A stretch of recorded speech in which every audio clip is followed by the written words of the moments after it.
Pour la première fois, le seuil des 1000 agressions de médecins a été dépassé en 2017 en France et notre région n'est pas épargnée. Une étude vient de le confirmer et les principaux intéressés lancent un SOS. Pour en parler, je suis en compagnie de Catherine Lecomte. Catherine, bonsoir. Bonsoir. Que révèle cette enquête? Eh bien, d'abord, il faut savoir que cette enquête a été lancée l'an dernier par l'Ordre national des médecins sur l'ensemble des cabinets médicaux français. Et les résultats sont plutôt éloquents, notamment en Normandie, avec des agressions en hausse. On disait 5 dans l'heure et 31 en Seine-Maritime au lieu d'une vingtaine seulement en 2016.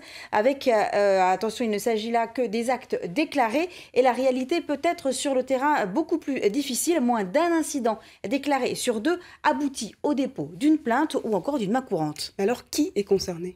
Eh bien, d'abord, les généralistes, 2 cas sur 3, mais chez les spécialistes, les ophtalmologues sont les premiers touchés, souvent à cause des délais trop longs pour les rendez-vous, devant les psychiatres et les médecins du travail. Et pour la première fois aussi, les praticiennes sont les plus concernées à 51%. N'oublions pas non plus les secrétaires médicales, les assistantes et assistants médicaux qui sont souvent en première ligne. Et de quelles agressions parle-t-on? Eh bien, dans 2 cas sur 3, l'agression se résume à des insultes ou alors à des menaces, même parfois avec des armes pointées. Mais les vols aussi sont en hausse, 23% dans les cabinets ou carrément dans la voiture du médecin. On y dérobe beaucoup d'ordonnanciers, des tampons professionnels, des caducées ou encore des plaques médicales. Bref, des comportements de plus en plus violents, sans filtre, vis-à-vis d'une profession sensible, particulièrement exposée et finalement aussi assez vulnérable, comme nous l'a expliqué un des membres de l'ordre régional qui exerce à Barentin. On n'aime pas tellement parler de ces difficultés, de ces blessures.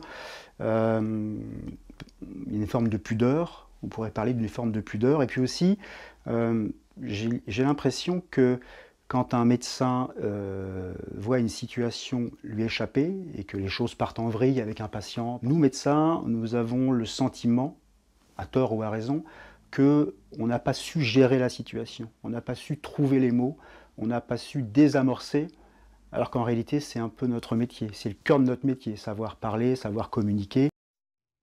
Alors, preuve que cette situation interpelle de plus en plus, depuis le 1er janvier, un numéro vert confidentiel et gratuit a été mis en place par les autorités sanitaires. C'est le 0800 800 854, comme on le voit là, une plateforme unique d'écoute et d'assistance aux professionnels de santé en souffrance qui, depuis la fin avril, c'est tout récent, est aussi au service des dentistes, des sages-femmes, des kinés et des pédicures podologues, comme une prise générale de conscience du mal-être qui gagne toutes les couches de la société. Merci pour ces précisions, Catherine.